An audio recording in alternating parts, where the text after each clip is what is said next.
My very dear brothers and sisters in Christ, here am I, send me. That's how Isaiah answered the call of God.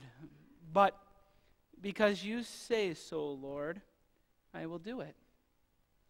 Those were the words of Peter after a seemingly odd request of Jesus to go fishing.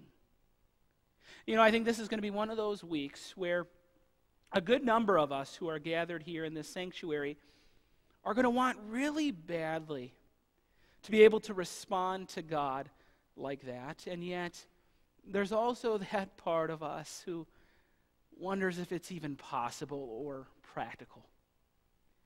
And today I say that it is possible. It's not always easy, but it is good.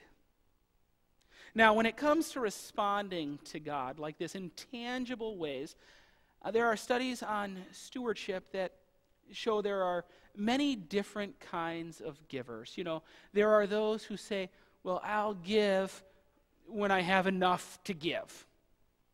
And we all know how that kind of plays itself out. And then there are those who are very ready to give to a crisis, such as the hurricane relief effort, the earthquake relief effort in Haiti. And then there are those who will give to a project that they believe in, such as when a church is going to put an addition to their building. It seems like more and more nowadays people want to be able to see tangibly how their gifts are being used every step of the way. Now, despite what people think will happen when they give from that motivation, they generally derive less joy from giving. And they are generally less sacrificial and less generous than those who give from this motivation. Because God says so. Because God said so, givers see giving for what it really is. See, they see it as a deeply spiritual issue that has something to say about our trust in God and our partnership in the ministry of Jesus Christ, and recognize that it's not a financial issue. It speaks to a relationship with the one we claim is the Lord of our life. Now, I'm in a phase with my kids that I guess you could classify as both endearing and yet a little bit annoying. A lot of you have been there, the why stage.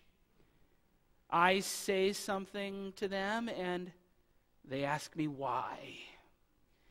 Now, I don't try to squelch that too much because I want them to see that I have a good reason for the things that I ask, but I'm not going to lie, there are times when my answer is a very quick and frazzled sounding, because I said so. And you see, I do want them to understand that I'm their dad. And that they can trust that Dad knows what's best for them.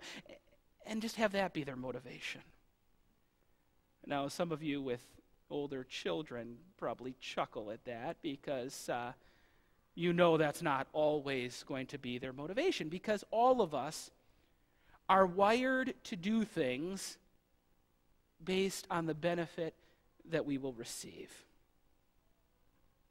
When it comes to your life, do you find that you do things because God said so? Or do you find that you need a reason and you want to know how it will benefit you first? Do you sometimes live like God is just a concept to you, or like He is really real? Do you believe in God, or do you believe God? Today, God is calling every one of us to see with fresh eyes and open hearts exactly who He is and exactly who we are, and to be transformed into what we can become. Because when that happens, we will not only know what it's like to set out to use God, but we will be open to Him using us. Because you say so, Lord. Here am I, send me.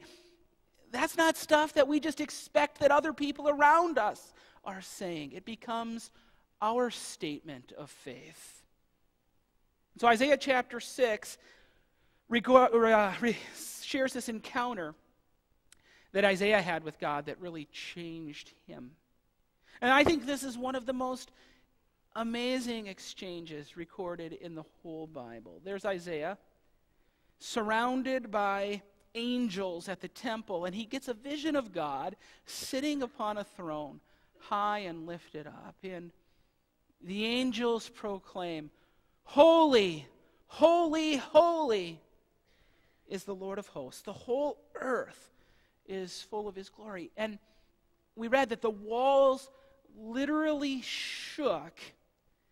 And at that moment, Isaiah could see with his own eyes the absolute radiance of God, the holiness, the majesty, and the beauty. And did you hear what it caused him to do? He fell down and began to weep. He felt doom. That's because seeing God in all of his glory caused Isaiah to see himself in all of his filth. He recognized that in a place that required absolute purity, the presence of God, that he was unclean. And Isaiah knew that nothing unclean could come into the presence of God and live. Is that how you see God? Is that how you see yourself? I talk to people all the time who say something like this. And in one fashion or another, this is what they're saying. They're saying, I know that this is a bad world, and there's a lot of horrible people out there, but I'm clean. I'm okay. And when I die, I will go to heaven to be with God because I'm basically good. Why wouldn't I be able to go and be in the presence of God? Very popular sentiment. Now, mind you, this comes from people who claim belief in God, and also from people who've never once in their life said, "Because you say so, Lord."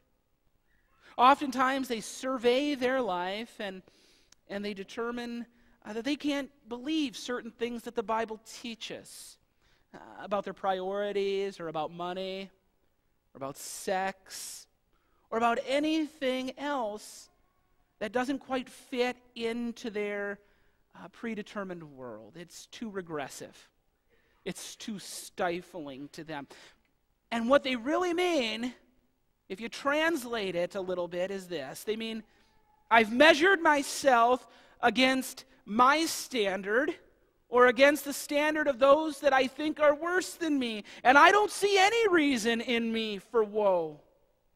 And these are people who claim to be spiritual, mind you. That's why it's hard to recognize if we're not really paying attention. These are people who will shout to the mountaintops that they believe in God.